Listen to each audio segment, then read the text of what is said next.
Hi everyone, welcome to Sridhar CC. Today's slot we will discussing about the afternoon NTPC slot. GS questions we will discuss here. So these questions are memory based questions only. Let's see the first question ఏంటో ఒకసారి చూడండి. The first question ఏంటంటే ఈ question మీకు already అడిగిన question the quit India movement గురించి మళ్ళీ question అడిగారు. సో ఇది ఆల్మోస్ట్ ఇది ఒక ఆరోసారో ఏడోసారో ఈ క్వశ్చన్ అడగడం. So that is Quit India movement started in which year already we know the answer should be 1942లో జరిగింది. నిన్న కూడా ఈ స్లాట్లో మాట్లాడాం 1942 దట్ ఈస్ ఆగస్ట్ 8వ తారీఖున క్విట్ ఇండియా మూవ్మెంట్ స్టార్ట్ చేశారని చెప్తాం. క్విట్ ఇండియా మూవ్మెంట్లో మహాత్మా గాంధీ గారిని అగాఖాన్ ప్యాలెస్లో అరెస్ట్ చేశారని చెప్పాం. సో జేపీ నారాయణ్ గారు నరేంద్రనాథ్ అనే పర్సన్స్ ఈ మూవ్మెంట్ని లీడ్ చేశారని కూడా మాట్లాడాం. అండ్ ఓకేనా, సో డూ ఆర్ డై అనే స్లోగన్ మహాత్మా గాంధీ చెప్పింది ఇక్కడే అని చెప్పి మనం మాట్లాడడం జరిగింది అనమాట. ఓకేనా, దెన్ నెక్స్ట్ క్వశ్చన్ అరుణ ఆసిఫ్ అలీ అనే పర్సన్ క్విట్ ఇండియా మూవ్మెంట్ను నేషనల్ ఫ్లాగ్ని ఎగరేసింది కూడా ఇక్కడే. సో ఈ మూవ్మెంట్ అనేది బాంబే నుంచి జరిగిందని కూడా మాట్లాడాం. Let's see the next question ఒకసారి చూడండి. So which is the longest river in the world ప్రపంచంలోనే చాలా పొడవైన రివర్ ఏది అని అడుగుతున్నారు. లాంగెస్ట్ రివర్ అడిగారండి. So they not asked the largest river కాదు, longest river. So longest river ఏది అండి, the answer should be Nile river. So Nile river ఎక్కడ ఉందంటే ఆఫ్రికా కాంటినెంట్లో వస్తుంది. ఈ ఆఫ్రికా కాంటినెంట్లో నైల్ రివర్ లేకపోతే అదంతా కూడా శ్మశానంగా మారిపోయి ఉండేది. అంటే so it is a dark continent ఏదండి అంటే that is Africa continent is considered as A dark continent అంటాం. సో ఈ నైలు రివర్ ఉంది కాబట్టే వాళ్ళు ఆల్మోస్ట్ వాళ్ళు బతుకుతున్నారని చెప్పి చెప్పొచ్చు అనమాట. So it's a gift for the African People's అని చెప్పొచ్చు. ఓకేనా, so Nile river is a longest river అని చెప్తాం. మరి which is a largest river అంటే ఏమవుతుందండి అంటే largest river should be we can say Amazon is considered as a Amazon river ఏదైతే ఉందో అది లార్జెస్ట్ రివర్ కిందకి మాట్లాడతాం. లాంగెస్ట్ వేరు లార్జెస్ట్ వేరండి. సో ఓకేనా, longest is considered as a Nile river and largest is considered as a Amazon river అని చెప్తాం. And which is and we can say the next one okay వచ్చేటప్పటికి and which is highest mountains highest waterfalls అనేవి ఏమవుతాయండి అంటే highest waterfall Angel Falls. So highest waterfalls ఏమంటే Angel Falls అంటాం. So ఈ Angel Falls ఎక్కడ ఉన్నాయండి అంటే we can say Venezuela country కిందకి వస్తాయి. ఏంజల్ ఫాల్స్ అని వెనిజులా కంట్రీ అని చెప్తాం. And which is consider as a and largest lake ఏమవుతుంది, which is the largest lake in the world. So largest lake అంటే కాస్పియన్ సీ ఏదైతే ఉందో ఇది లార్జెస్ట్ లేక్ అంటాం, Caspian sea. So this is a largest lake. మరి which is a largest pure water lake ఏమవుతుంది, which is a largest pure water lake in the world ప్రపంచంలో largest pure water lake ఏమవుతుందంటే that is a lake superior. అని lake ఉంది చూసారా, superior lake అండి, ఇది యూఎస్లో ఉంది ఈ లేక్ అనేది. So that is largest pure water lake అంటాం. మరి ఇది లార్జెస్ట్ రివర్ కదా అడిగింది. అలాగే షార్టెస్ట్ రివర్ ఏమవుతుంది ప్రపంచంలో, which is the shortest river in the world. The answer should B రోయ్ అనే ఒక రివర్ ఉందండి. రోయ్ అనే రివర్ ఎక్కడ ఉందంటే దిట్ ఈస్ ఇన్ యూఎస్లో ఉన్న ఒక రోయ్ అనే రివర్. ఇది 200 అడుగులు మాత్రమే ఉంటుంది అనమాట. Roe river is the shortest river in the world. ఇక్కడ అడిగింది largest river, that is Nile. Shortest river అంటే రోయ్ అవుతుంది. లార్జెస్ట్ లేక్ ఏమవుతుందంటే ద ఆన్సర్ వచ్చి కాస్పియన్ సీ అంటాం. Which is largest pure water lake ఏమవుతుందంటే దట్ ఈస్ లేక్ సుపీరియర్ అవుతుంది. And which is largest ocean అంటే పసిఫిక్ ఓషన్ అంటాం. Which is deepest ocean అన్నా కానీ డెప్త్ ఎక్కువ ఉన్న ఓషన్ ఏదంటే that is also Pacific Ocean అంటాం. So which is the shortest ocean, చాలా చిన్న మహాసముద్రం ఏదంటే ఆర్కిటిక్ ఓషన్ ఏదైతే ఉందో that is the shortest ocean అంటాం. Which is the largest island, ఈ క్వశ్చన్ మిమ్మల్ని ఎగ్జామ్లో అడిగారు కదా, which is the largest island. So largest island ఏదండి అంటే దట్ ఈస్ గ్రీన్లాండ్ ఐలాండ్ ఏదైతే ఉందో గ్రీన్లాండ్ అంటాం చూసారా. సో ఇదే లార్జెస్ట్ ఐలాండ్ అంటాం. ఇది మనకి డెన్మార్క్ కాంటినెంట్ కింద డెన్మార్క్ కంట్రీ కిందకు వస్తుంది. Which is the largest peninsula. So ద్వీపకల్పం చాలా పెద్ద పెనున్సులా ఏమవుతుంది, which is the largest peninsula అంటే the answer should be that is Arabian peninsula ఏదైతే ఉందో Arabian peninsula. So this is the largest peninsula అని చెప్తాం అనమాట. ఓకేనా, సో దీస్ ఆర్ ద కొన్ని సూపర్లేటివ్స్ అవుతాయండి, సూపర్లేటివ్స్ ఆఫ్ ద వరల్డ్. మరి ఇండియాలో లార్జెస్ట్ ఫ్రెష్ వాటర్ లేక్ ఏంటంటే ఊలర్ లేక్ అంటాం. లార్జెస్ట్ సాల్ట్ వాటర్ లేక్ ఏదండి అంటే ద ఆన్సర్ వచ్చేటప్పటికి మనం చిలికా లేక్ అంటాం.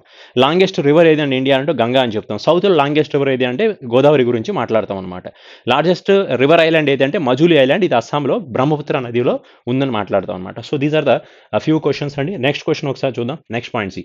So where is head office of OECD, ఇది రాత్రి క్లాస్లో మనం మాట్లాడాం. సో నిన్న యునెస్కో హెడ్ ఆఫీస్ గురించి అడిగారు, ఇప్పుడు ఓఈసీడీ హెడ్ క్వార్టర్స్ ఎక్కడ అని అడుగుతున్నారు. ఓఈసీడీ హెడ్ ఆఫీస్ ఎక్కడ ఉంది, Organisation for Economic Cooperation Development. The head office belongs to that is in Paris అంటాం. ఇదే ఇక్కడ యునెస్కో హెడ్ ఆఫీస్ కూడా ప్యారిస్లోనే ఉంది. That is United Nations Education Scientific Cultural organisation.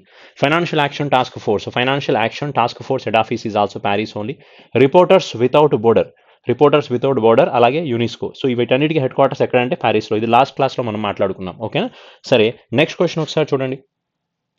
Which is the highest waterfalls, ఇప్పుడే చెప్పాను కదా highest waterfalls ఏది అంటే that is Angel waterfalls ఏవైతే ఉన్నాయో ఆల్మోస్ట్ 797 మీటర్లు ఉంటాయండి, 797 metres. So this is considered as a highest waterfalls అని చెప్తాం అనమాట. అలాగే which is the largest mountain range వరల్డ్లో, ప్రపంచంలో లార్జెస్ట్ మౌంటైన్ రేంజ్ ఏమవుతుందండి అంటే యాండీస్ మౌంటైన్ రేంజ్ ఏవైతే ఉన్నాయో, యాండీస్ పర్వతాలు అంటాం చూసారా, యాండీస్ మౌంటైన్స్, ఇవి మనకి సౌత్ అమెరికా కాంటినెంట్లో ఉన్నాయండి. సో ఈ మౌంటైన్స్ అనేవి లార్జెస్ట్ మౌంటైన్ రేంజ్ కిందకి మాట్లాడతాం. Which is I mean highest mountain peak in the world అంటే దట్ ఈస్ ఎవరెస్ట్ అనేది హైయెస్ట్ మౌంటైన్ పీక్ కిందకి మాట్లాడతాం అనమాట. ఓకేనా. సరే, నెక్స్ట్ పాయింట్ ఒకసారి చూడండి. Let's see the next question ఒకసారి చూద్దాం. Who got the Nobel peace prize in 2018? 2018లో నోబెల్ పీస్ ప్రైజ్ తీసుకున్న పర్సన్ ఎవరైనా అడుగుతున్నారు. There are 2 persons are they. So one person is that is Denis Mukwege, ఇది ఒక డొమినికన్ రిపబ్లిక్ కంట్రీ పర్సన్. ఇతని పేరు ఏంటి? Denis Mukwege. And one more person, Iran related person, her name is called Nadia. This person is male and she is a female, Nadia Murad. So వీళ్ళిద్దరికి 2018లో Nobel peace prize ఇచ్చారు. ఎందుకు ఇచ్చారండి అంటే, so these people has fight for they are doing the lot of contribution to eradicate the sexual violence against females. ఎక్కువగా sexual violence ఎక్కువగా జరుగుతున్నాయి కాబట్టి, సో వాటిని మీద ఫైట్ చేసినందుకు వీళ్ళిద్దరికి కూడా నోబెల్ పీస్ ప్రైజ్ ఇవ్వడం జరిగిందని చెప్తాం. ఏ సంవత్సరం అండి అంటే ఆన్సర్ వచ్చి 2018లో అని చెప్తాం. మరి 2019లో నోబెల్ పీస్ ప్రైజ్ ఎవరికి వచ్చిందండి అంటే 2019లో అబే అహ్మద్ అనే person, Abiy Ahmed. So this person Ethiopia కంట్రీకి సంబంధించిన పర్సన్ కదా, ఇథోపియన్ ప్రెసిడెంట్ ఎవరైతే ఉన్నారో అబే అహ్మద్ అనే పర్సన్కి, ఈ పర్సన్కి నోబెల్ ప్రైజ్ 2019లో ఇచ్చారు. మరి 2020లో నోబెల్ పీస్ ప్రైజ్ ఎవరికి వచ్చిందండి అంటే we know the answer should be World Food Programme organisation ఏదైతే ఉందో, World Food Programme. So this organisation has got the Nobel peace prize in 2020 అని చెప్తాం. మరి 2017 సంవత్సరం, ఇది 2018 కదా అడిగింది, మరి 2017లో నోబెల్ పీస్ ప్రైజ్ ఏ ఆర్గనైజేషన్కి వచ్చిందండి అంటే the organization name is called as icon.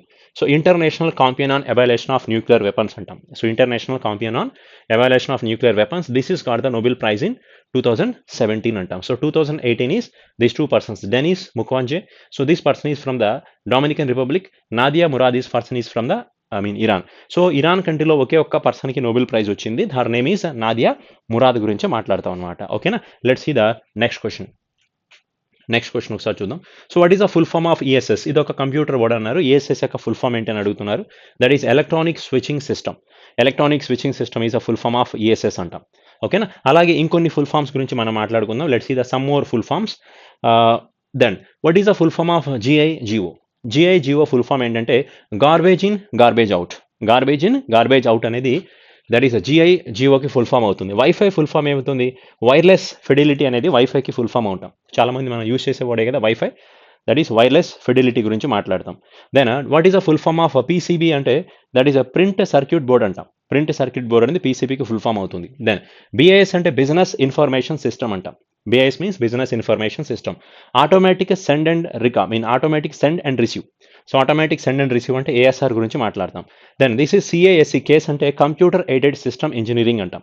Computer aided system engineering. ఓకేనా. Garbage in garbage out, wireless fidelity, print circuit board, business information system, automatic send and receive, that is computer aided system engineering. These are the full forms of some full forms related to computers అంటాం. ఓకేనా. Let's see the next question ఒకసారి చూద్దాం. So who won the Australian opens doubles in 2020? 2020 సంవత్సరంలో దాని Australian opens ఏదైతే జరిగిందో 2020 స్టార్టింగ్లో జరిగింది ఈవెంట్ అనేది. సో దీంట్లో గెలిచిన ఉమెన్స్ డబుల్స్లో ఎవరు గెలిచారు? So who won the women's double? One person is from the Hungary, another person is Christiana Medvedev. This person is from the France country. So she is a Hungary and she is a France. Those two people has won. What are the names of these people? That is called as the Temia Babos is one person. Next person is Christiana Mladonevic. Christiana Mladonevic. So these two people has got this type of a title, that is Australian Opens women's double title అంటాం. సరేనా. చెప్పండి ఏ country అండి? She is from Hungary and this person is from the France countries అని చెప్తాం. This question is related to women's double కదా. Now let's see have the question about men's double లో గెలిచిన person ఎవరు? So who was the person has won the men's double? See, men's double the person is considered as a Raju Ram. He is a USA based person. He is won the title. And second person is called as a Joy Salisbury.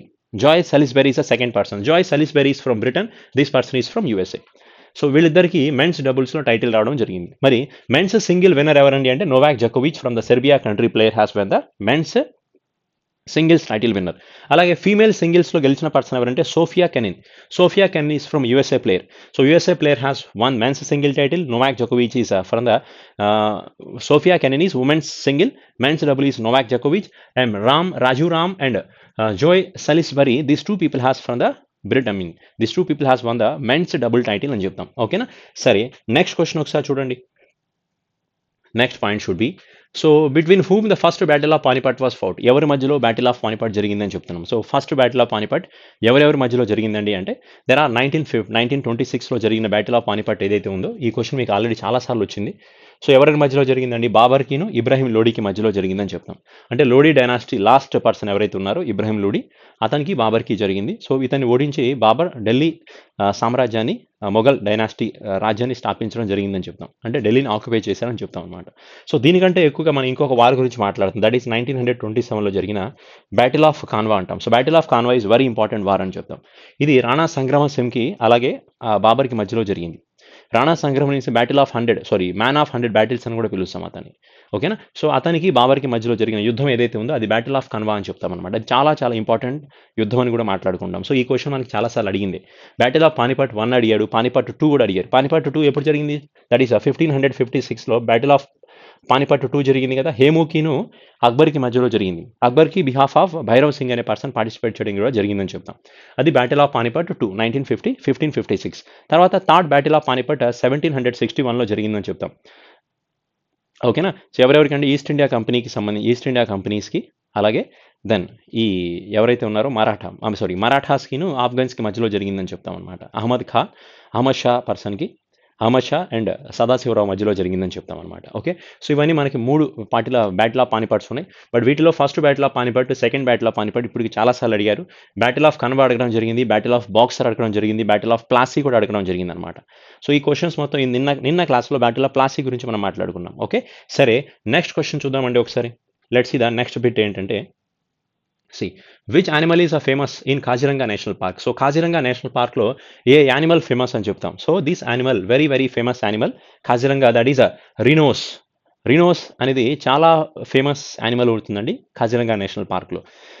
అందుకే ఈ అస్సాం స్టేట్కి కూడా national animal, Assam state animal కూడా single horn రినోనే అక్కడ state animal అవుతుంది. So ఓకేనా, ఒక horn అంటే ఒక కొమ్ము ఉన్న రైనో ఏదైతే ఉంటుందో అది ఆ రాష్ట్ర జంతువు కూడా చెప్తాం అనమాట. అండ్ అలాగే మనకి అస్సాంలో మనకి మానస్ నేషనల్ పార్క్ కూడా ఉంది. మానస్ నేషనల్ పార్క్ అంటాం.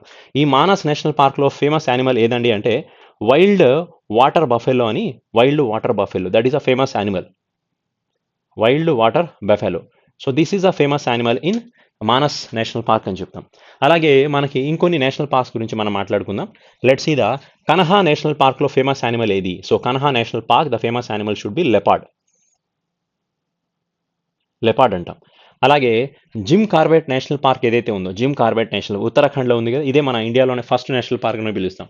So Jim Corbett national park is famous for ఎలిఫెంట్స్కి ఫేమస్ అని చెప్తాం. అలాగే Periyar national park is also there. So Periyar national park is also famous for elephants, అలాగే టైగర్స్ కూడా ఇది ఫేమస్ అవుతుంది పెరియార్ అనేది. Then next one is we can say Kanha అయిపోయింది కదా. ఎరవికులం అనే ఒక నేషనల్ పార్క్ ఉంది, ఎరవికులం. సో ఇది కేరళ స్టేట్లో ఉన్న నేషనల్ పార్క్ అండి, Eravikulam. So this national park is very famous for the tahr అనే ఒక యానిమల్కి ఫేమస్. TAHR తహర్ అంటాం. ఇది చూడడానికి మేకలాగా ఉంటుంది, బట్ తహర్ యానిమల్ ఏదైతే ఉందో దానికి ఫేమస్ ఎరవికులం నేషనల్ పార్క్ అంటాం. Gir national park is very famous for Gir national park is very famous for lions. So Asiatic లైన్స్కి బాగా ఫేమస్ ఏది అంటే గిర్ నేషనల్ పార్క్. సో గుజరాత్కి స్టేట్ యానిమల్ కూడా ఏమవుతుందంటే లైనే అవుతుంది. గుజరాత్కి స్టేట్ యానిమల్ ఏమవుతుంది? లైన్ అవుతుంది. అలాగే అస్సాం స్టేట్ యానిమల్ ఏమవుతుంది? The answer should be that is rhinos అనేది అస్సాం స్టేట్కి నేషనల్ యానిమల్ కిందకి మాట్లాడతాం అనమాట. Okay, so these are the very few importance regarding some of the national parks అవుతాయండి. Then let's see the next point ఒకసారి చూద్దాం. When was the Indian air force was established. Air force అనేది ఎప్పుడు establish అయిందని అడుగుతున్నారు. Air force day వేరు, air force establishment జరిగింది వేరనమాట. సో ఎయిర్పోర్ట్ ఎస్టాబ్లిష్మెంట్ జరిగింది 1932లో జరిగింది, అక్టోబర్ 8వ తారీఖున అనమాట. సో చూడండి, అదే ఎయిర్ ఫోర్స్ ఎస్టాబ్లిష్మెంట్ డే ఏ రోజు అంది అంటే అదే సేమ్ అక్టోబర్ 8న మనం ఎయిర్ ఫోర్స్ డే అని కూడా సెలబ్రేట్ చేస్తాం. So 8th of October 1932 is the air force establishment year, and the same day which day was Air Force was established, that day was celebrated as Indian Air Force Day అని కింద celebrate చేస్తాం. So October 8 అనేది Indian air force day అవుతుంది. 1932 సంవత్సరంలో Indian air ఫోర్స్ని start చేయడం జరిగింది. అలాగే మరి ఆర్మీ అనేది ఎస్టాబ్లిష్ అయింది ఎప్పుడు? సో ఆర్మీ డే వేరు, ఆర్మీ ఎస్టాబ్లిష్మెంట్ ఇయర్ వేరు. ఆర్బీ ఎస్టాబ్లిష్మెంట్ జరిగింది 1895లో జరిగింది ఆర్బీ ఎస్టాబ్లిష్మెంట్ అనేది. దట్ ఈస్ ఆల్సో ఏప్రిల్ 1 అవుతుంది. కానీ ఏప్రిల్ 1 ఇక్కడ మన ఆర్మీ డే కిందకి మనం మాట్లాడుకోం. సో ఆర్మీ డే ఏ రోజు అవుతుందండి అంటే జనవరి 15వ తారీఖున మన ఆర్మీ డే కిందకి మాట్లాడుతాం. జనవరి 15th ఏదైతే ఉందో అది ఆర్మీ డే అవుతుంది. ఎందుకండి అంటే ఇక్కడ మన ఇండియాకి ఇండిపెండెన్స్ వచ్చిన తర్వాత 1947 ఇండిపెండెన్స్ వచ్చిన తర్వాత 1948లో ఫస్ట్ ఒక పర్సన్ని ఆర్మీకి చీఫ్గా అపాయింట్ చేయడం జరిగింది. కేఎం కరియప్ప అని పిలుస్తాం అతని పేరు, కేఎం కరియప్ప. సో ఇతని మన ఇండియన్ ఆర్మీకి ఫస్ట్ చీఫ్ అనమాట. అతను ఏ రోజైతే అపాయింట్ చేశారో ఆ రోజున ఇండియన్ ఆర్మీ డే కిందకి సెలబ్రేట్ చేస్తాం. అతను ఏ రోజైతే రిటైర్మెంట్ అయ్యారో జనవరి 14, కరెక్ట్ 5 సంవత్సరాల తర్వాత జనవరి 14వ తారీఖున అతను రిటైర్మెంట్ అయ్యారు. సో ఈ రోజున ఆర్మ్డ్ ఫోర్సెస్ వెటరన్స్ డే కిందకి సెలబ్రేట్ చేస్తాం. ఏది జనవరి 14 ఆర్మ్డ్ ఫోర్సెస్ వెటరన్స్ డే, జనవరి 15 ఆర్మీ డే కిందకి చెప్తాం అనమాట. అలాగే మనకి నేవీ ఎస్టాబ్లిష్మెంట్ జరిగింది ఎప్పుడు, ఇండియన్ నేవీ ఫామ్ అయింది ఎప్పుడు అండి అంటే 1950. ఓకేనా, 1950 జనవరి 26న 1950 జనవరి 26. సో ఏ రోజైతే ఉందో ఆ రోజున మనం నేవీ ఎస్టాబ్లిష్మెంట్ అని మాట్లాడుకుంటాం అనమాట. కానీ మనం నేవీ డే ఏ రోజు చేస్తామండి అంటే we said navy day was celebrated on December 4. December 4న మనం నేవీ డే సెలబ్రేట్ చేస్తాం. ఎందుకు సెలబ్రేట్ చేస్తామండి అంటే 1971లో 1971 సంవత్సరంలో ఇండియాకి పాకిస్తాన్కి వార్ జరిగింది. సో ఇప్పుడు ఈ ఇండియాకి పాకిస్తాన్కి వార్ జరిగినప్పుడు మన నేవీ యొక్క క్రూషియల్ రోల్ ఏదైతే ఉందో, సో పాకిస్తాన్ యొక్క నేవల్ షిప్స్ ఏవైతే ఉంటాయో పిఎన్ఎస్ అంటాం, మన ఇండియాకి నేవల్ షిప్స్ ఐఎన్ఎస్ అంటాం కదా, ఇండియన్ నేవల్ షిప్ అంటాం. పాకిస్తాన్కి పిఎన్ఎస్ అవుతుంది, పాకిస్తాన్ నేవల్ షిప్స్. ఆ పాకిస్తాన్ నేవల్ షిప్స్ని చాలా మంది వాటిని ఇండియన్ నేవీ సమర్థంగా ఎదుర్కొందనమాట, అంటే వాటిని నాశనం చేసిందని చెప్తాం. సో కాబట్టి ప్రతి సంవత్సరం 1974 డిసెంబర్ 4న ఆ ఇన్సిడెంట్ జరిగింది కాబట్టి, so every year December 4th we are celebrating as a Indian navy day కిందకి మాట్లాడతాం అనమాట. సో కరంబీర్ సింగ్ అనే పర్సన్ నేవీకి చీఫ్గా యాక్ట్ చేస్తున్నారు. మనోజ్ ముకుంద్ నిర్వాణ్ అనే పర్సన్ ఆర్మీకి చీఫ్గా యాక్ట్ చేస్తున్నారు. ఆర్కేఎస్ భదూరియా అనే పర్సన్ ఇండియన్ ఎయిర్ ఫోర్స్కి చీఫ్ యాక్ట్ చేయడం జరుగుతుంది.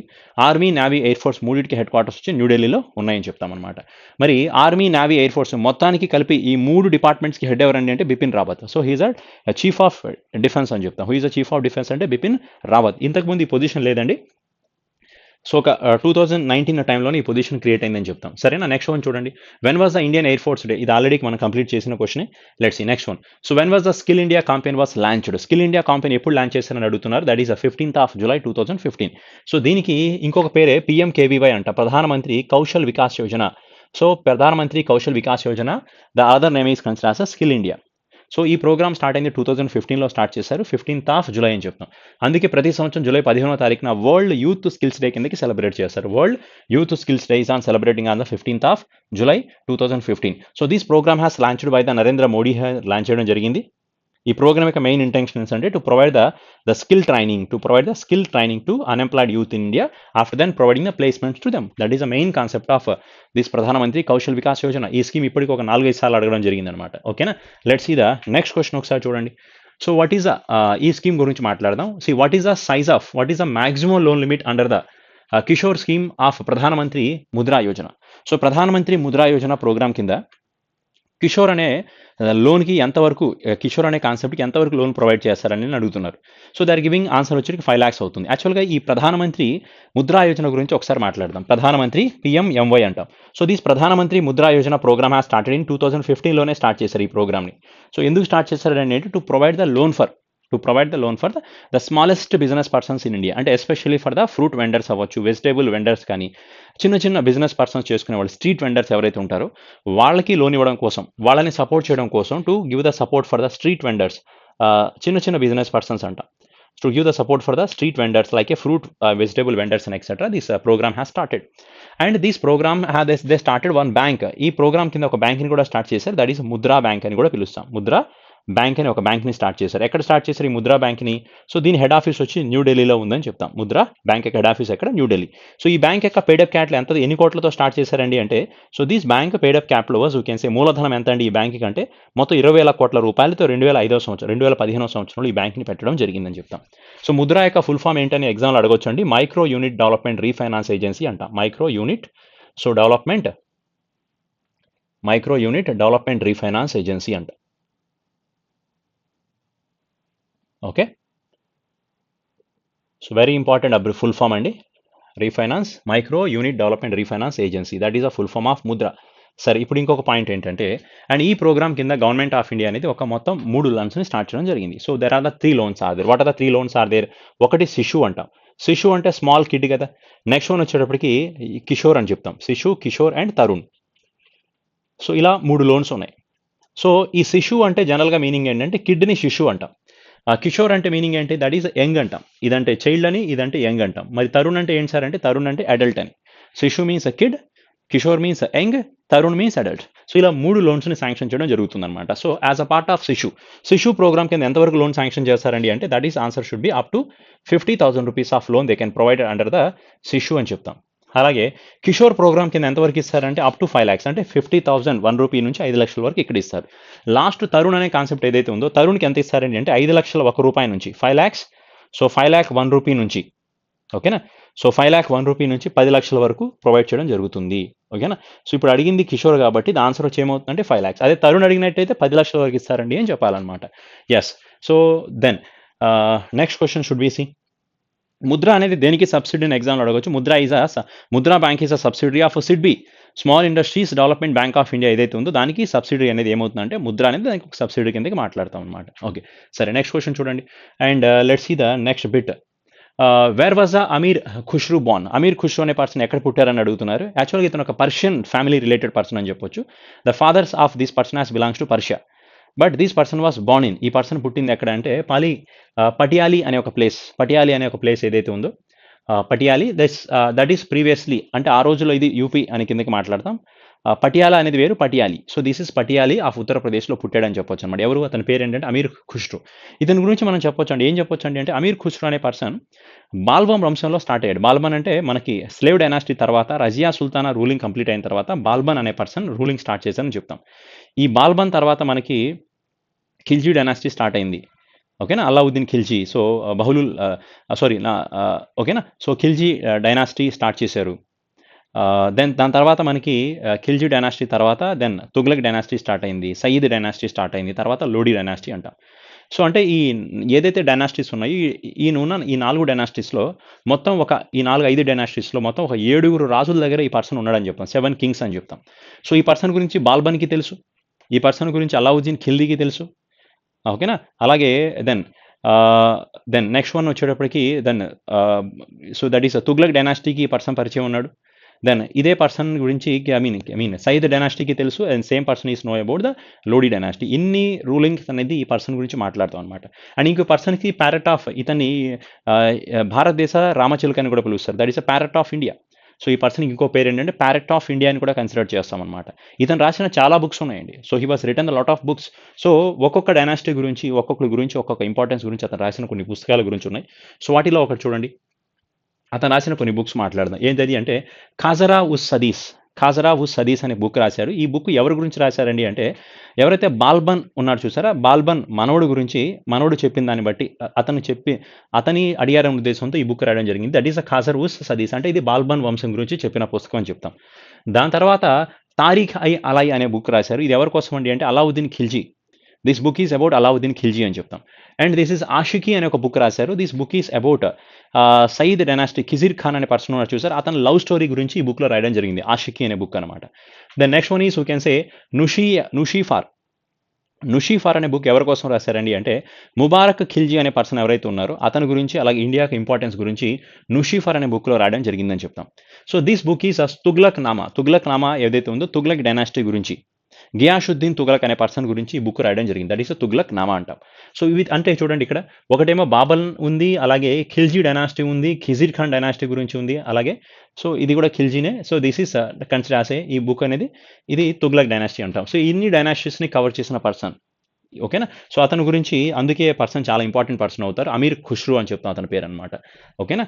But next question should be C next one C which gas was released by the plants during photosynthesis అనేది జరుగుతుందో ఎప్పుడైతే ఏదవుతుందో. ఫోటోసింథసిస్ అంటే చెట్లు తన ఫుడ్ని ప్రిపేర్ చేసుకోవడానికి ఫోటోసింథసిస్ అని చెప్తాం. ఎలా జరుగుతుంది ఫోటోసింథసిస్ అనేది? సన్లైట్ కావాల్సి వస్తుంది, దాంతోపాటు ఆక్సిజన్ కావాలి. Sunlight and oxygen and chlorophyll, water కూడా అనమాట. సో ప్లాంట్లో ఉన్న chlorophyll, water plus sunlight and oxygen ఇవన్నీ కాంబినేషన్స్లో ఉన్నప్పుడే ఫోటోసింథసిస్ ప్రాసెస్ జరుగుతుంది. ఈ ఫోటోసింథసిస్ టైంలో మనకి రిలీజ్ అయ్యే గ్యాస్ ఏది అంటే దట్ ఈస్ ఆక్సిజన్ అంటాం. సో మనకి ఆక్సిజన్ని చెట్లు మనకిచ్చి మన దగ్గర నుంచి కార్బన్ డైఆక్సైడ్ని తీసుకుంటాయి. అంటే ఆక్సిజన్ జనరేట్ అవుతుంది. ఇక్కడ యూజ్ అయితే ఆక్సిజన్ కాదండి, చెట్లు ఫోటోసింథసిస్ చేయడం కోసం కార్బన్ డైఆక్సైడ్ కావాల్సి వస్తుంది. కార్బన్ డైఆక్సైడ్ అంటాం. CO2 కావాలి, ప్లస్ సన్లైట్ కావాల్సి వస్తుంది, సన్లైట్. దాంతోపాటు మనం వాటర్ గురించి మాట్లాడతాం, వాటర్. అలాగే ఆకుల్లో ఉన్న క్లోరోఫిల్స్ అంటాం. సో అంటే మెయిన్గా CO2, sunlight and water. So ఇవన్నీ కూడా దేనికోసం యూజ్ అవుతాయి అంటే ఫోటోసింథసిస్ ప్రాసెస్కి హెల్ప్ అవుతాయి. ఈ ఫోటోసింథసిస్ ప్రాసెస్ జరిగిన తర్వాత మనకి రిలీజ్ అయ్యే గ్యాస్ ఏది అంటే the answer should B oxygen gas అనేది రిలీజ్ అవుతుంది. సో ఈ ఆక్సిజన్ని మనం పీల్చుకుంటాం, మనం రిలీజ్ చేసే కార్బన్ డైఆక్సైడ్ని చెట్లు పీల్చుకుంటాయని చెప్తాం, సరేనా? సో ఆ కార్బన్ డైఆక్సైడ్ అనేది చాలా ఫోటోసింథసిస్ ప్రాసెస్కి మెయిన్ ఇంపార్టెంట్ అవుతుంది. అది రిలీజ్ చేసేది ఆక్సిజన్ అవుతుంది. ఈ క్వశ్చన్ మనకి చాలాసార్లు మనం మాట్లాడుకున్నది, ఓకేనా? Let's see the next bit ఏంటంటే, అండ్ ఈ క్వశ్చన్ కూడా సింపుల్ క్వశ్చన్ అండి. చీఫ్ ఎలక్షన్ కమిషనర్ ఎవరు అని అడిగారు. The current chief election commissioner of India is considered as a Sunil Arora.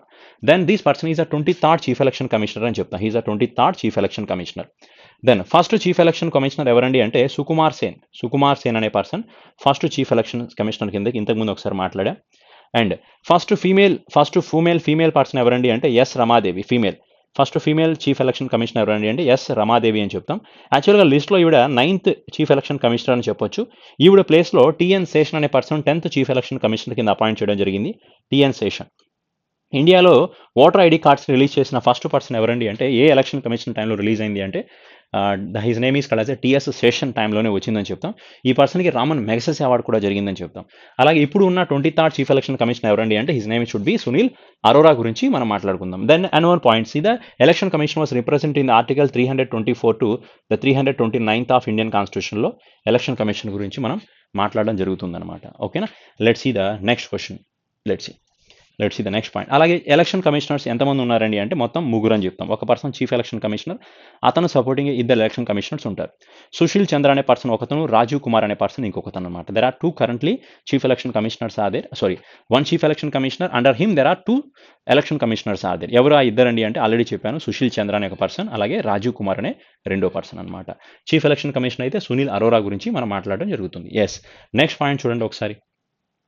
Next one ఏంటంటే, so what is the tallest tree in the world? ప్రపంచంలోనే చాలా ఎత్తైన చెట్టు ఏదని అడుగుతున్నారు. ఆన్సర్ వచ్చేటప్పటికి కాలిఫోర్నియా రెడ్ వుడ్స్ అనేవి ఏదైతే చెట్లు ఉన్నాయో, కాలిఫోర్నియా అంటే యుఎస్లో ఉన్న రెడ్ వుడ్ ప్లాంట్స్ ఏవైతే అవి ప్రపంచంలో చాలా ఎత్తైన చెట్లు అని చెప్పొచ్చు అనమాట. ఎక్కడున్నాయంటే the answer should be USA గురించి మాట్లాడతాం, ఓకేనా? ఇది ఆల్రెడీ ఇంతకుముందు ఒకసారి అడిగాడు ఈ క్వశ్చన్, ఇది మళ్ళీ రిపీట్ అయింది ఇప్పుడు. Let's see.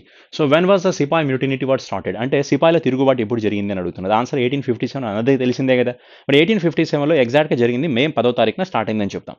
ఎందుకంటే 1857లో మార్చ్ మంత్లో 1857 మార్చ్ మంత్లో బొరక్పూర్ అనే ఒక ప్లేస్, పశ్చిమ బెంగాల్లో బొరక్పూర్ అనే ప్లేస్లో మంగల్ పాండే, మొరక్పూర్లో ఒక మ్యూటినిటీ ఉంది, సిపాయి మ్యూటినిటీ అని చెప్తాం. అంటే ఈ మంగల్ పాండే ఒక సిపాయి అనమాట అక్కడ. సో అప్పుడు బ్రిటిషర్స్ ఏం చేశారండి అంటే mean like a pig and cow ఫ్యాట్తో కొన్ని బుల్లెట్స్ని తయారు చేసి యూజ్ చేయమని చెప్పడం జరిగింది. So but the Mangal Pandey was against for that one and he was killed that superior of that Britishers and final he went out. ఆ బ్రిటిష్ ఎవరైతే వాళ్ళకి సుపీరియర్ ఎవరైతే అతను చంపి అక్కడ నుంచి పారిపోవడం జరుగుతుంది. అతను పట్టుకోమని ఈశ్వర్ పాండే అనే పర్సన్ చెప్తే అతనికి సపోర్ట్ చేయడం జరుగుతుంది. అందుకే ఈశ్వర్ పాండేని మంగల్ పాండేని ఇద్దరిని కూడా బ్రిటిషర్స్ ఉరి తీసి చంపేయడం జరుగుతుంది. సో ఇదేమో 1857లో జరిగిన ఇన్సిడెంట్ అంటాం. దాని తర్వాత ఇది ఏప్రిల్లో జరిగింది. తర్వాత 1857లో ఏప్రిల్ మంత్లో ఏం జరిగిందంటే ఒక 90 సిపాయిలు ఎవరైతే ఉన్నారో, ఓకేనా, సోల్జర్స్ ఎవరైతే ఉన్నారో వాళ్ళు కూడా ఆ బాంబ్స్ని, ఆ బుల్లెట్స్ని యూజ్ చేయమని చెప్పడం జరుగుతుంది. అప్పుడు వాళ్ళలో ఒక 85 మందిని ఆల్మోస్ట్ అరెస్ట్ చేసి వాళ్ళ ఉద్యోగాల నుంచి కూడా తీసేయడం జరుగుతుంది. సో దాని తర్వాత ఈ మథురా మ్యూటినిటీ, మీరట్ మ్యూటినిటీ ఏదైతే ఉందో 1857 మే 7th మీరట్ మ్యూటినిటీ ఏదైతే ఉందో ఆ మ్యూటినిటీని కొంతమంది ఫీమేల్స్ ఎగతాళి చేశారనే ఉద్దేశంతో సో వాళ్ళని కామెంట్ చేయడం జరుగుతుంది. సో దాన్ని సీరియస్గా తీసుకొని 1857 మే 10th ఏం చేశారండి అంటే వాళ్ళు ఈ సిపాల తిరుగుబాటు డిక్లరేషన్ స్టార్ట్ చేశారని చెప్తాం అనమాట. సో ఆన్సర్ వచ్చేటప్పటికి మే 10th 1857 రివోల్ట్కి మెయిన్ రీజనే మంగల్ పాండే అని చెప్తాం. మరి 1857 రివోల్ట్ని లీడ్ చేసిన పర్సన్ ఎవరండి అంటే that person should be Bahman Shah II. Okay, Bahman Shah II అనే పర్సన్ ఎవరైతే ఉన్నారో the last ruler of Mughal dynasty, అతనే ఈ మూమెంట్ని లీడ్ చేసిన పర్సన్ అని చెప్తాం అనమాట, ఓకేనా? Let's see. Next question should be C. So when was the national green tribunal was formed? National green tribunal అంటాం చూసారా, గ్రీన్ ట్రిబ్యునల్ అంటాం. సో ఇది ఎప్పుడు స్టార్ట్ అయిందండి అంటే ఆన్సర్ వచ్చేటప్పటికి స్టార్ట్ చేసింది ఎప్పుడు అంటే 2010లో స్టార్ట్ చేశారు. అది కూడా అక్టోబర్ 18వ తారీఖున స్టార్ట్ అయింది. ఈ గ్రీన్ ట్రిబ్యునల్ అంటే ఏంటి? సో గ్రీన్ ట్రిబ్యునల్ అంటే ఇది ఒక ఆర్గనైజేషన్ అని చెప్తాం. సో ఈ ఆర్గనైజేషన్కి ఏకే గోయల్ అనే పర్సన్ ఈరోజు చీఫ్గా యాక్ట్ చేస్తున్నారు. A K Goyal is currently acting as a chief. So purpose ఏంటి సార్ అంటే this organisation is eradicating the pollutions. So మన ఇండియాలో ఉన్న పొల్యూషన్ లెవెల్స్ ఏవైతే ఉంటాయి వాటిని కంట్రోల్ చేయడం కోసం, ఓకేనా, కంట్రోల్ చేయడం కోసం పొల్యూషన్స్ని చాలామంది ఏం చేస్తున్నారు, చాలా రాష్ట్రాలు పొల్యూషన్స్ని పట్టించుకోకుండా ఇష్టం వచ్చినట్టు బిహేవ్ చేయడం జరుగుతున్నాయి. కంపెనీస్ అవ్వచ్చు, ఇండస్ట్రీస్ కానీ పొల్యూషన్ని ఎక్కువ అవుతుంది ఆలోచించకుండా విచ్చలవిడిగా ఏం చేస్తున్నారు, ఇండస్ట్రీస్ని స్టార్ట్ చేస్తున్నారు, వాళ్ళు ఎయిర్ని పొల్యూట్ చేస్తున్నారు, వాటర్ని పొల్యూట్ చేస్తున్నారు, సౌండ్ పొల్యూషన్ క్రియేట్ చేస్తున్నారు. దీనివల్ల హ్యూమన్ పర్సన్స్కి చాలా డిసీజెస్ క్రియేట్ అవ్వడం జరుగుతుంది, disorders we are facing. That's why to control this type of disorders, the Indian government has started the National Green Tribunal in the year of 2010. So 2010లో దీన్ని start చేశారు. The IAC's answer is 18th of October అని చెప్తాం అనమాట. That is the main purpose of this national green tribunal. The currently AK Goyal, Adarsh Kumar Goyal అనే person దీనికి chief act చేస్తున్నారని చెప్తాం. Yeah, next point is you can say. Then next question should be C, where is the Pandit Deen Dayal Upadhyaya park was located. Pandit Deen Dayal Upadhyaya park అనేది ఎక్కడ locate అయిందని అడుగుతున్నారు. Answer వచ్చేటప్పటికి Rajasthan state అవుతుంది. ఇంతకీ దీన్ దయాల్ ఉపాధ్యాయ అనే పర్సన్ ఎవరండి అంటే he's the founder of RSS. Rashtriya సేవా సంఘం ఏదైతే ఉందో దానికి ఫౌండర్ గురించి ఎవరు మాట్లాడతామండి, RSS. Deen Dayal Upadhyaya is the founder of this one. అలాగే ఈజ్ అ పొలిటీషియన్, బీజేపీ పార్టీలో కూడా వర్క్ చేశారని చెప్తాం. సో ఈ దీన్ దయాల్ పార్క్ మీద ఎక్కడ స్టార్ట్ చేశారు ఈ పార్క్ అండి అంటే రాజస్థాన్ స్టేట్లో స్టార్ట్ చేశారు. ఇదే రాజస్థాన్లో మనకి సరిస్కా నేషనల్ పార్క్ కూడా ఉంది. Sariska national park is Rajasthan. Keoladeo, so Keoladeo national park కూడా రాజస్థాన్ స్టేట్లో ఉంది. ఈ కియోలడియో నేషనల్ పార్క్కి వరల్డ్ హెరిటేజ్ సైట్ అవార్డు ఇచ్చారు కదా 1985లో. దీన్ని వరల్డ్ హెరిటేజ్ లిస్ట్ కింద యాడ్ చేశారు. ఇదే 85లో మానస్ వైల్డ్ లైఫ్ శాంచురీని, కజరంగా వైల్డ్ లైఫ్ శాంచురీస్ను కూడా వరల్డ్ హెరిటేజ్ లిస్ట్ కిందకి యాడ్ చేయడం జరిగిందని చెప్తాం. సరే, ఇప్పుడు ఇంకొక పాయింట్ ఏంటంటే భరత్పూర్ బార్డ్ శాంచురీ కూడా ఎక్కడ ఉంది, Bharatpur. So Bharatpur bird sanctuary is also located in the same place. Sariska ఒకటి, కియోలడియో ఒకటి, భరత్పూర్ ఒకటి. ఓకేనా. So these are the Ranthambore national park is also there. Ranthambore national park కూడా ఇక్కడే ఉంది. ఓకేనా. So these are the few national parks are belongs to Rajasthan state అని చెప్తారు. Rawat Bhat atomic power plant అనేది కూడా రాజస్థాన్ స్టేట్లో ఉంది. గైర్ అనే ఒక డాన్స్ కూడా రాజస్థాన్ స్టేట్లోనే చేస్తాం. ఇది ఇంతకుముందు మనం మాట్లాడింది. గోమార్ అనే డాన్స్ కూడా రాజస్థాన్ స్టేట్లో చేసే ఒక ఫేమస్ డాన్సెస్ గురించి మనం మాట్లాడాం. సో దాంతోపాటు ఇంకేం చేస్తారండి రాజస్థాన్లో అంటే కచా, కల్బేలియా, చారీ ఇలాంటి ఫోక్ డాన్సెస్ కూడా రాజస్థాన్ స్టేట్లో చేయడం జరుగుతుంది. ఓకేనా. Let's see the next point ఒకసారి మాట్లాడదాం. సీ ద నెక్స్ట్ క్వశ్చన్ చూడండి. Next one. So how long did it take to write the Indian constitution. So Indian constitution రాయడానికి ఎంత టైం పట్టిందని క్వశ్చన్ అడిగారు.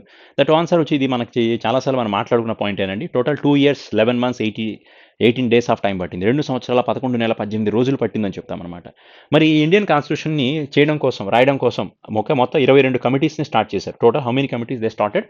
The 22 committees the government has the constitution assembly was framed to design the Indian constitution. So out of these total 22 committees very big committee ఏమవుతుందంటే very big committee. So that committee is considered as a big committee. Advisory committee అనేది చాలా పెద్ద committee అంటాం, advisory. So this committee consisting of total 55 members are there. Who is the chairman of this committee అంటే సర్దార్ వల్లభాయ్ పటేల్ అనే person దీనికి హెడ్గా act చేశారని చెప్తాం. దాని తర్వాత ఇంకొక ఇంపార్టెంట్ కమిటీ ఒకటి ఉంది కదా, వెరీ బిగ్ కమిటీ అయితే అడ్వైజరీ అంటాం. ఇంపార్టెంట్ కమిటీ ఏది అంటే that is a drafting committee గురించి మాట్లాడతాం. So this drafting committee consisting is considered as a very important committee అండి. దీంట్లో మొత్తం 7 members ఉన్నారు. So out of 7 members 1 person is a chairman. His name is కళాసే. BR Ambedkar is acting as a chairman for this one. So BR Ambedkar గారు ఈ drafting కమిటీకి ఏదైతే ఉందో దానికి హెడ్గా యాక్ట్ చేయడం జరిగిందని చెప్తాం. మిగతా 6 persons ఉన్నారు. The remaining 6 persons, 1 person is a chairman here. And ఇంకొక పాయింట్ ఏంటంటే so what is the symbol of Indian constitution. So Indian constitution యొక్క సింబల్ ఏంటి అని అంటే that is answer should B elephant అనేది మన ఇండియన్ కాన్స్టిట్యూషన్కి సింబల్ అవుతుంది. ఆల్మోస్ట్ 64 lakhs వరకు ఖర్చు అయిందని చెప్తాం ఇండియన్ కాన్స్టిట్యూషన్ని చేయడం కోసం. అలాగే వీటి యొక్క డ్రాఫ్టింగ్, సో బర్త్ ప్లేస్ ఏది అంటే పార్లమెంట్ సెంట్రల్ హాల్ ఏదైతే ఉందో, parliament central hall is a birth place of this Indian constitution. Parliament central అనేది దీనికి బర్త్ ప్లేస్ కిందకి మాట్లాడతాం అనమాట. అండ్ ఇంకొక పాయింట్ ఏంటంటే that Indian constitution consisting of total 395 articles ఉన్నాయని చెప్తామండి. ఓకేనా. దెన్ అలాగే ఇండియన్ కాన్స్టిట్యూషన్లో ఇప్పుడు present there are total 22 languages are there. 22 languages ఉన్నాయని చెప్తాం. అంటే మొత్తం 12 షెడ్యూల్స్ ఉన్నాయని చెప్తాం. 12 షెడ్యూల్స్ ఉన్నాయి, 25 పార్ట్స్ ఉన్నాయి. ఎన్ని పార్ట్స్ ఉన్నాయి ఇండియన్ కాన్స్టిట్యూషన్లో? 25 parts are there and 12 schedules are there. But earlier we can have how many schedules are there? There are total 8 only. But now it can have the 12 parts. సో ఇంతకుముందు Indian కాన్స్టిట్యూషన్లో ఎన్ని parts ఉండేవి? 22 ఉండేవి. ఇప్పుడు ఎన్ని ఉన్నాయంటే 25 parts ఉన్నాయని మాట్లాడతాం అనమాట. సో మన ఇండియన్ కాన్స్టిట్యూషన్ అనేది ఒక రిటర్న్ కాన్స్టిట్యూషన్ అవుతుంది. ఈ కాన్స్టిట్యూషన్ ఈ వర్డ్ని మనం యూఎస్ కంట్రీ నుంచి తీసుకొచ్చామని చెప్తాం అనమాట. సో ఇండియన్ కాన్స్టిట్యూషన్కి ఇంట్రొడక్షన్ ఏది అంటే ప్రియాంబుల్. ఆ ప్రియాంబుల్ కూడా మనం యూఎస్ కంట్రీ నుంచే తీసుకొచ్చామని చెప్తాం. ఓకేనా. సరే, అలాగే ఇండియన్ కాన్స్టిట్యూషన్ అసెంబ్లీ వాళ్ళు ఏ రోజు యాక్సెప్ట్ చేశారండి అంటే that is answer should be November 26 అంటాం, 1949. So that's why November 1926 November 29 is considered as a Constitution Day అంటాం. So the Indian constitution was approved on that is 1950 Jan 26. దీన్ని ఈ రోజున మనం రిపబ్లిక్ డే గురించి మాట్లాడతాం అనమాట. ఓకేనా. దెన్ 1947 జూలై 22వ తారీఖు ఏదైతే ఉందో ఈ రోజున మన కాన్స్టిట్యూషన్ అసెంబ్లీ వాళ్ళు మన నేషనల్ ఫ్లాగ్ని యాక్సెప్ట్ చేశారని చెప్తాం. Then national flag was accepted by the constitution assembly on 22nd.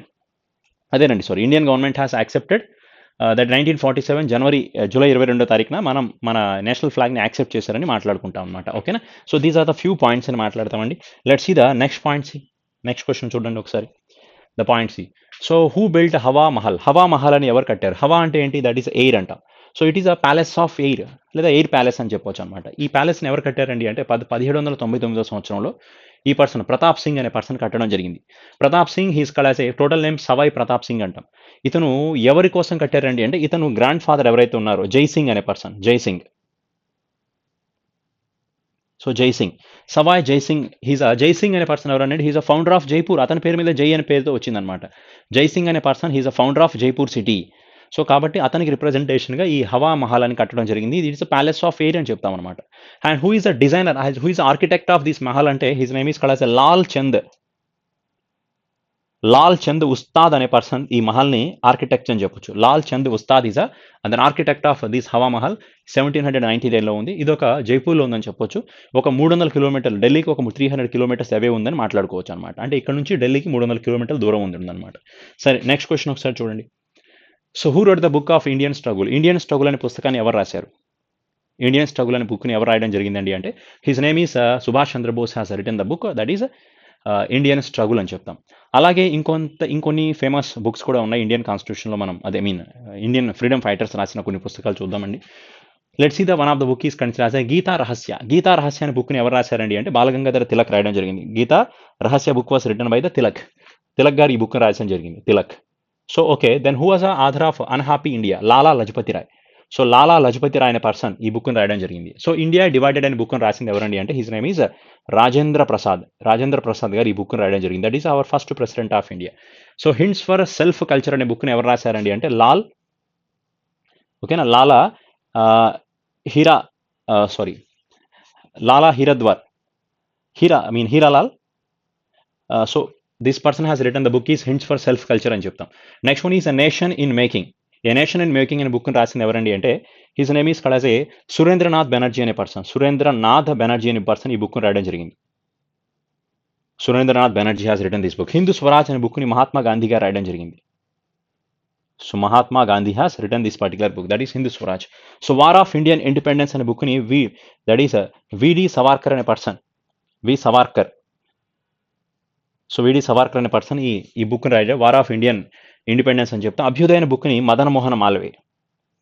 So Madan Mohan మాల్వే అనే పర్సన్ ఈ బుక్ని రాయడం జరిగింది. సో అలాగే మదన్ మోహన్ మాల్వే రాసిన ఒక పుస్తకం పేరు ఏంటంటే దట్ ఈస్ అభ్యుదయ్. ఓకేనా, మదన్ మోహన్ మాల్వే. సో ఇది రాసిన చాలామంది ఫేమస్ పర్సన్స్ అండి. మనకి తిలక్, బాలగంగాధర తిలక్ ఎవరైతే ఉన్నారో అతను మనకి గీతా రహస్య అనే బుక్ కూడా రాయడం జరిగింది. అలాగే కేసరి అనే బుక్ని కూడా ఆయనే రాశారని చెప్తాం. కేసరి అనే బుక్ అంటాం దానికి బాలగంగాధర తిలక్ ఓన్లీ. సో లాలా లజపతి రాయ్ ఆర్య సమాజ్ అనే పుస్తకాన్ని కూడా లాలా లజపతి రాయ్ రాయడం జరిగిందని చెప్తాం. ఓకేనా. So these are the few books అండి. Then let's see the next point. So who was the first Pokhran test was conducted? ఎప్పుడు ఫస్ట్ పోఖ్రాన్ టెస్ట్ ఏ సంవత్సరం జరిగిందని చెప్తున్నారు? ద ఆన్సర్ వచ్చేటప్పటికి 1974 సంవత్సరంలో ఫస్ట్ పోఖ్రాన్ మిసైల్ టెస్ట్ జరిగిందని చెప్తాం. ఇది న్యూక్లియర్ టెస్ట్ అని చెప్పొచ్చు. సో ఈ ఆపరేషన్కి ఏమని పేరు పెట్టారంటే ఆపరేషన్ లాఫింగ్ బుద్ధ అని పేరు పెట్టడం జరిగింది. So what is the name of this particular operation? Operation laughing Buddha. ఓకేనా. So that is the name of this operation. So who was ruling the India here? The Indira Gandhi was a country as a prime minister of this time. 1974లో Indira Gandhi prime మినిస్టర్గా act చేయడం జరిగింది. So అప్పుడే 18th మేన first ఈ Pokhran మిసైల్ని launch చేశారని చెప్తాం అనమాట. సరేనా, లాంచ్ చేయండి. When was the first Pokhran test was conducted? 1974. ఓకేనా. Then 18th May this is considered as operation laughing Buddha అని కూడా పిలవచ్చు. ఈ టైంలో ఇండియాకి ప్రైమ్ మినిస్టర్ కింద ఇందిరా గాంధీ గారు ఉన్నారని చెప్తాం. ఈ పోఖ్రాన్ టెస్ట్ ఎక్కడ జరిగిందండి అంటే the answer should be we can say that is Rajasthan. ఈ పోఖ్రాన్ రేంజ్ ఏదైతే ఉందో ఈ టెస్ట్ సెంటర్ ఎక్కడ ఉంది, ఎక్కడ జరిగిందండి ఈ టెస్ట్ అంటే the answer should B Rajasthan state అని చెప్తాం అనమాట. దీని తర్వాత మళ్ళీ 1998 సంవత్సరంలో మళ్ళీ పోఖ్రాన్ 2 జరిగింది. పోఖ్రాన్ 2 టెస్ట్ ఏదైతే ఉందో ఇది న్యూక్లియర్ టెస్ట్. ఇక్కడ మొత్తం 5 5 న్యూక్లియర్ వెపన్స్ని టెస్ట్ చేయడం జరిగింది. సేమ్ ఇదే ప్లేస్ అనమాట. ఇప్పుడు ఇక్కడ ఇండియాకి ప్రైమ్ మినిస్టర్ కింద ఎవరున్నారంటే అటల్ బిహారీ వాజ్పేయి గారు ప్రైమ్ మినిస్టర్గా ఉన్నారు. సో దీన్ని లీడ్ చేసిన పర్సన్ ఎవరంటే ఏపీజే అబ్దుల్ కలాం గారు. సో 1998లో జరిగిన మిసైల్ ఏదైతే ఉందో దాన్ని లీడ్ చేయడం జరిగిందని చెప్తాం. సో ఇది ఎప్పుడు ప్రయోగించారండి అంటే May 11th అండి. సో May 11th 1988 అంటాం. అందుకే May 11th ఏమని పిలుస్తారండి అంటే this is national technology day కిందకి మాట్లాడతాం. నేషనల్ టెక్నాలజీ డే అంటాం. సో నేషనల్ టెక్నాలజీ డే ఎప్పుడు అంటే May 12వ నేషనల్ టెక్నాలజీ డే కిందకి చెప్పొచ్చు అనమాట. Let's see the next question ఒకసారి చూడండి. Then which state has a Sangai deer found? ఏ రాష్ట్రంలో ఈ డీర్ అనేది ఓకేనా, ఈ డీర్ అనేది ఏ రాష్ట్రం, జింక అనమాట. ఈ జింక ఏ రాష్ట్రంలో బాగా ప్రసిద్ధి చెందిందని అడుగుతున్నారు, ఎక్కడ కనబడుతుంది అని. ద ఆన్సర్ మణిపూర్ అంట. ఇంకోటి చెప్పాలంటే మణిపూర్ యొక్క స్టేట్ యానిమల్ ఇదేనండి. మణిపూర్ యొక్క రాష్ట్ర జంతువు ఏది అంటే సంఘై డీర్. ఈ జింక అనేది దీనికి యానిమల్ అవుతుంది. సరే, మరి ఆంధ్రప్రదేశ్కి స్టేట్ యానిమల్ ఏమవుతుంది? ఏపీకి అవ్వచ్చు, లేదా హర్యానా స్టేట్కి కానీ. ఓకేనా, ఏపీకి, హర్యానా స్టేట్కి, ప్లస్ అలాగే పంజాబ్ స్టేట్కి. వీటన్నిటికీ బ్లాక్ బక్ అంటాం. బ్లాక్ బక్ అనేది వీటికి నేషనల్ స్టేట్ యానిమల్ అవుతుంది. తెలంగాణ స్టేట్కి డాటెడ్ డీర్ అంటాం. డాటెడ్. సో డాటెడ్ డీర్ ఏదైతే ఉందో అది తెలంగాణ స్టేట్కి నేషనల్ యానిమల్ అవుతుందని చెప్తాం. అలాగే కర్ణాటక అవ్వచ్చు, కేరళ స్టేట్ అవ్వచ్చు, అలాగే జార్ఖండ్కి. కేరళ, ఈ జార్ఖండ్, ఈ 3 రాష్ట్రాలకి స్టేట్ యానిమల్ ఏదండి అంటే the answer should be that is elephant is a state animal for these all animals, all places, all states. Then this is called as a lion. Asiatic lion is a national animal of, state animal of Gujarat state అంటాం. Gujarat. Then rhino is there. Rhino, single horn rhino, this is a state animal of Assam state అంటాం. అస్సాంకి state animal అవుతుంది. Then this one is considered as a wild water buffalo is there. Wild water buffalo. So this wild water buffalo is a state animal of Chhattisgarh state. So ఛత్తీస్గఢ్కి ఇది state animal కిందకి మాట్లాడతాం అనమాట. ఓకేనా. So these are the few national animals are there, very important. Yeah, ఈ మనకి మణిపూర్ ఉంది చూసారా, మణిపూర్.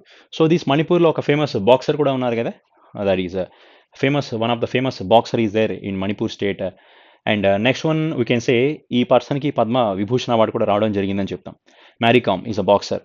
దెన్ అలాగే then next one is we can say మణిపూర్లోనే మనకి లోక్తక్ అనే ఒక లేక్ కూడా ఉందని చెప్తాం. Loktak lake is also belongs to Manipur state అని చెప్తాం.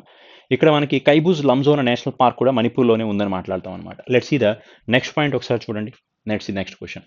So who has been appointed as a United Nations environment programme, UNEP. United Nations environment programme ఏదైతే ఉందో దానికి బ్రాండ్ అంబాసిడర్ కింద ఎవరిని అపాయింట్ చేశారు అంటున్నారు. That is regional brand ambassador అనొచ్చు. Who was a person was appointed as regional ambassadors for United Nations environment programme. She is appointed from India.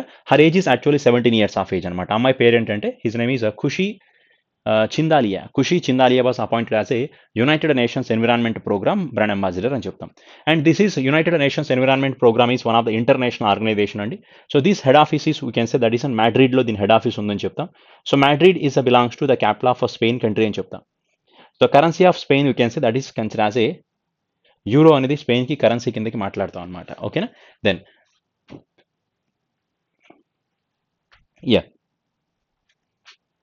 Next point is can say who is the head of the Lok Sabha. లోక్సభకి head ఎవరని అడుగుతున్నారు. So లోక్సభకి head ఎవరండి అంటే we can say the answer should B president of Lok Sabha speaker is acting as head. So ఈ లోక్సభ స్పీకర్ని లోక్సభలో ఉన్న members ఎన్నుకోవడం జరుగుతుంది. ఓకేనా. సరే, రాజ్యసభకి హెడ్ ఎవరండి అంటే who is head of the Rajya Sabha, that is the chairman. ఎవరు? The vice president of India.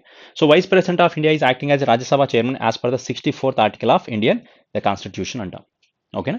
సరే, అండ్ ఇంకొక పాయింట్ ఏంటంటే లోక్సభలో మాక్సిమం ఎంతమంది ఉండొచ్చు అండి అంటే 552 members are they, but now we can have the 545 members.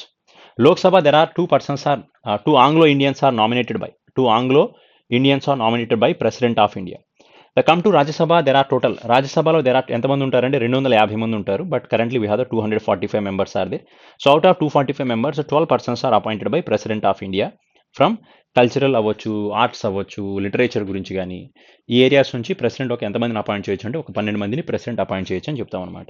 So ఎక్కువ మంది లోక్సభ అయినా రాజ్యసభలో అయినా ఎక్కువ ఏ స్టేట్ నుంచి ఉన్నారండి అంటే యూపీ స్టేట్ నుంచే ఎక్కువ మంది అపాయింట్ అవ్వడం జరుగుతుంది. సిక్కిం, నాగాలాండ్, మిజోరం స్టేట్స్ ఇవైతే నార్త్ ఈస్టర్న్ స్టేట్స్ నుంచి ఉన్నారో వీటి నుంచి తక్కువ మంది అపాయింట్ అవుతారని చెప్తాం అనమాట. ఓకేనా. సరే, నెక్స్ట్ పాయింట్ ఒకసారి చూద్దామండి. Next one, first Lok Sabha women speaker ఎవరండి అంటే హర్ నేమ్ ఈజ్ మీరా కుమారి అనే person first female Lok Sabha speaker అని చెప్తాం. మరి సెకండ్ ఫీమేల్ ఎవరండి అంటే సుమిత్రా మహాజన్ అంటాం. But currently who is acting as 17th Lok Sabha chairman ఎవరండి అంటే హెడ్గా ఎవరు యాక్ట్ చేస్తున్నారు? 17th Lok Sabha speaker Om Birla is currently acting as 17th Lok Sabha speaker అని మాట్లాడతాం. ఓకేనా? And next point is who won the battle of Hydaspes. So Hydaspes అనే ఒక వార్ ఏదైతే ఉందో, సో హైదస్పేస్ అనేది క్రీస్తు పూర్వం 326 ఆ టైంలో జరిగిందని చెప్తాం అనమాట. 326, 26, 25 ఆ టైంలో అనమాట. సో ఇది క్రీస్తు పూర్వం జరిగింది కాబట్టి ఇది ఎవరెవరికి మధ్యలో జరిగిన యుద్ధం అండి అంటే this was this is a battle between the Alexander. ఓకేనా? అలెగ్జాండర్కి అలాగే పురుషోత్తంకి మధ్యలో జరిగిన యుద్ధం అని చెప్తాం. ఈ పురుషోత్తం అనే పర్సన్ పంజాబ్ని రూల్ చేసిన ఒక కింగ్ అని చెప్పొచ్చు. ఓకేనా? ఈతన్ అలెగ్జాండర్ అతన్ని ఓడించి మళ్ళీ తిరిగి అతని రాజ్యాన్ని అతనికి ఇవ్వడం జరుగుతుంది. ఎందుకంటే Purushottam has showing his courage. అతని ధైర్య సాహసాలకి మెచ్చి అతనికి మళ్ళీ అతని రాజ్యాన్ని అతనికి ఇవ్వడం జరిగిందని చెప్తాం. సో ఈ పురుషోత్తం ఇండియాలోకి ఎప్పుడు వచ్చారంటే 326 బీసీలో రావడం జరిగింది. సో అంబి అనే ఒక పర్సన్ ఎవరైతే తక్షశిల రూలింగ్ చేసే పర్సన్ ఎవరైతే ఉన్నారో, తక్షశిల అనేది కరెంట్ ఇప్పుడు పాకిస్తాన్ అంటాం, ఆ రోజు అది ఇండియన్ కిందే ఉంది. తక్షశిల అనే ప్రాంతం ఏదైతే ఉందో దాన్ని పరిపాలించే రాజు అంబి అనే పర్సన్ అలెగ్జాండర్కి ఛాలెంజ్ చేయడంతో అలెగ్జాండర్ ఇండియా మీద దండెత్తి ఈ పంజాబ్ని ఓడించడం, పంజాబ్లో ఉన్న పురుషోత్తాన్ని ఓడించడం జరుగుతుందన్నమాట. సో అందుకే అంబిని మొదటి దేశద్రోహి అని పిలుస్తారు. Ambhi is a first country brute. So Ambhi అనే పర్సన్ తక్షశిల అని చెప్తాం. అండ్ ఇంకొక విషయం ఏంటంటే ఈ అలెగ్జాండర్ ఇండియాకి దాడి చేసినప్పుడు ఇండియా మీద he was invaded on India at the time who was is ruling the Magadha dynasty. Magadha రాజ్యాన్ని ఎవరు పరిపాలిస్తున్నారండి అంటే నంద డైనాసిటీ వాళ్ళు పరిపాలిస్తున్నారని చెప్తాం. సో నంద డైనాసిటీకి ఫౌండర్ ఎవరండి అంటే Padmanabha Nanda is a founder of this Nanda dynasty. Dhanananda is a last ruler of this Nanda dynasty అంటాం. So ఈ ధననందనే ఓడించే చంద్రగుప్తుడు తన మౌర్య డైనాసిటీని స్టార్ట్ చేయడం కూడా జరుగుతుందన్నమాట. ఓకేనా? సో ఇతని టైంలోనే ఈ నంద డైనాసిటీ టైంలోనే తక్షశిల విశ్వవిద్యాలయంకి కూడా ఒక ఫేమస్ ప్లేస్ అని చెప్పొచ్చు అనమాట. ఓకేనా? సరే, this is a story about this places. Next question ఒకసారి చూడండి. Next one. So which article of Indian constitution is representing the universal adult franchise? So universal adult franchise గురించి ఏ ఆర్టికల్ మాట్లాడుతుందండి అంటే ఆర్టికల్ షుడ్ బి 326 అని చెప్తాం. So ఈ article universal adult franchise అంటే ఏంటి sir అంటే providing the rights for the both male and female for ఓటింగ్లో ఇద్దరికి సమానమైన హక్కు ఉండాలి అని చెప్పడం అనమాట. ఆడవాళ్ళకైనా మగవాళ్ళకైనా 18 సంవత్సరాలు దాటిన తర్వాత ప్రతి పర్సన్కి కూడా కన్ఫామ్గా ఓట్ హక్కు అనేది ఉంటుంది అని చెప్పడమే ఈ యూనివర్సల్ అడల్ట్ ఫ్రాంచైజ్ గురించి మాట్లాడతాం. యాక్చువల్గా మనకి 1988 వరకు కూడా 1988 వరకు కూడా మన ఇండియాలో ఓటింగ్ ఏజ్ అంతా అప్పట్లో 21 ఇయర్స్ ఉండేది. So based on 61st amendment ఏదైతే ఉందో 61వ amendment based on 61st amendment base చేసే సో మన ఇండియాలో ఓటింగ్ ఏజ్ని 21 ఇయర్స్కి నుంచి 18 ఇయర్స్కి తగ్గించడం జరిగిందని చెప్తాం. సో ఈ టైంలో ఇండియాకి ప్రైమ్ మినిస్టర్ ఎవరున్నారండి అంటే రాజీవ్ గాంధీ ఉన్న టైంలోనే ఓటింగ్ ఏజ్ని 21 సంవత్సరాలు ఉన్న ఓటింగ్ ఏజ్ని 18 సంవత్సరాలకి తగ్గించడం జరిగిందని చెప్తాం. అది ఏ అమెండ్మెంట్ అవుతుందండి అంటే ద ఆన్సర్ షుడ్ బి 61వ అమెండ్మెంట్ అంటాం. 61st amendment of Indian constitution. So based on this amendment the voting age was decreases. ఈ టైంలోనే మన ఇండియాకు రాజీవ్ గాంధీ ప్రైమ్ మినిస్టర్గా ఉన్నారని కూడా మాట్లాడుకుంటాం అనమాట. ఓకేనా? సరే, అండ్ నెక్స్ట్ క్వశ్చన్ ఒకసారి చూద్దామండి. సో దట్ ఈస్ ఏ ఆర్టికల్ మాట్లాడుతుందంటే యూనివర్సల్ అడల్ట్ ఫ్రాంచైజ్ గురించి 326వ ఆర్టికల్ గురించి చెప్పడం జరుగుతుంది. Let's see the today's last question గురించి మాట్లాడదాం. Which among the following is the year of famous queen Victoria proclamation assuming the government of India? అంటే ఏమడిగారంటే ఇక్కడ చూడండి ఒకసారి. సో క్రింది వాటిలో ప్రఖ్యాత క్వీన్ విక్టోరియా ప్రకటన భారత ప్రభుత్వాన్ని స్వీకరించిన సంవత్సరం ఏది అంటున్నాం. అది 1858 అవుతుంది. ఎందుకంటే 1857లో అంటే ఓకేనా 1800 ఈస్ట్ ఇండియా కంపెనీ వాళ్ళు మన ఇండియాకి ఎప్పుడు వచ్చారు? 16th సెంచురీలో రావడం జరిగింది. 16వ శతాబ్దంలో రావడం జరిగింది. అంటే ఆల్మోస్ట్ వీళ్ళు ట్రేడింగ్ చేస్తున్నారు. తర్వాత 1770s నుంచి దగ్గరగా 1857 వరకు కూడా అంటే మన ఇండియాలో ఈ బ్రిటిషర్స్ రూలింగ్ మొత్తాన్ని కూడా 2 పార్ట్స్గా డివైడ్ చేయొచ్చు. ఎలా అండి అంటే ఒకటి క్రౌన్ రూల్ అంటాం, రెండోది బ్రిటిష్ రూల్ అంటాం. అదే బ్రిటిష్ ఈస్ట్ ఇండియా కంపెనీ ఏదైతే ఉన్నారో బ్రిటిషర్స్ రూలింగ్ మొత్తాన్ని కూడా 2 రూల్స్గా మాట్లాడాం. ఒకటి క్రౌన్ రూల్ అంటాం, రెండోది ఈస్ట్ ఇండియా కంపెనీ రూలింగ్ అంటాం. So east India company ruling ఏదైతే ఉందో ఆల్మోస్ట్ ఇది ఒక 150 ఇయర్స్ పాటు వీళ్ళు రూల్ చేశారండి. అంటే 1857 వరకు ద ఈస్ట్ ఇండియా కంపెనీ యొక్క రూలింగ్ జరిగింది. దాని తర్వాత క్రౌన్ రూలింగ్ స్టార్ట్ అయింది. క్రౌన్ రూల్ అంటే బ్రిటిషర్స్ రూలింగ్ అనేది 1858 నుంచి స్టార్ట్ అవ్వడం జరిగింది. అంటే అప్పటి వరకు 1857 రివోల్ట్ అనేది ఏదైతే జరిగిందో దాన్ని ఈస్ట్ ఇండియా కంపెనీ వాళ్ళు సమర్థవంతంగా ఎదుర్కోలేకపోయారు కాబట్టి ఓకేనా అప్పుడు ఈస్ట్ ఇండియా కంపెనీ యొక్క రూలింగ్ని బ్రిటిషర్స్ కంప్లీట్గా క్లోజ్ చేసేసి అంటే అప్పటి వరకు కూడా ఒక యాక్ట్స్ ప్రకారం రూలింగ్ జరిగేది. అక్కడ నుంచి వాళ్ళు ఈస్ట్ ఇండియా కంపెనీ వాళ్ళు ఇండియాకి పంపించి రూలింగ్ చేసేవాళ్ళు. సో ఎప్పుడైతే ఈ 1857 రివోల్ట్ జరిగిందో దాన్ని ఈస్ట్ ఇండియా కంపెనీ కంట్రోల్ చేయలేకపోయింది కాబట్టి అక్కడ నుంచి ఈస్ట్ ఇండియా కంపెనీ రూలింగ్ని క్లోజ్ చేస్తూ డైరెక్ట్గా బ్రిటిషర్స్ రూలింగ్ స్టార్ట్ చేస్తున్నామని చెప్పి అనౌన్స్మెంట్ ఇచ్చి విక్టోరియా రూలింగ్ అనేది జరుగుతుంది అని చెప్పడం జరిగింది. అంటే మొత్తం ఇదంతా కూడా బ్రిటిష్ రాణి కిందకి వస్తారు అని చెప్పి బ్రిటిష్ రాణి రూలింగ్ చేయడం జరుగుతుంది అని చెప్పడం జరిగింది. దాన్ని ఏమంటామంటే this is consider as a proclamation అని కన్సిడర్ చేస్తారు. ప్రకటన. ఎవరు ప్రకటించారండి? Victoria, queen Victoria has given this announcement.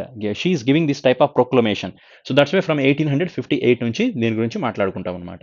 అక్కడ నుంచి 1858 సంవత్సరం నుంచి దగ్గర దగ్గర 1947 వరకు కూడా బ్రిటిషర్స్ రూలింగే జరిగింది. ఫైనల్‌గా 1947 వి గాట్ ఇండిపెండెన్స్ అని చెప్తామనమాట. ఓకేనా? So this is the today's story.